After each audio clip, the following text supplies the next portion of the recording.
Хасан Шенерегина Самара өлкәсеннән.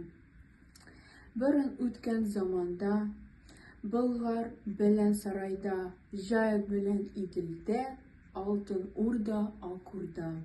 Данлы Көпшек җирендә, Татардан туган Нугай илендә, Туктамыш дигән хан булды.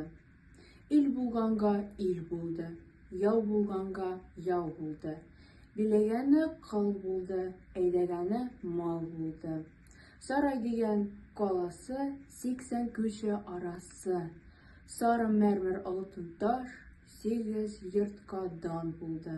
Аларда дан булмады. Суны тибеп казалган каралашын тикле аяк.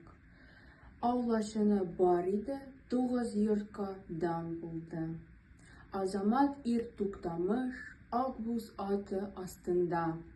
Лашын ияр кашында, Шүрәлә күлдә көч җыеп, Дәүран сөргән хан булды.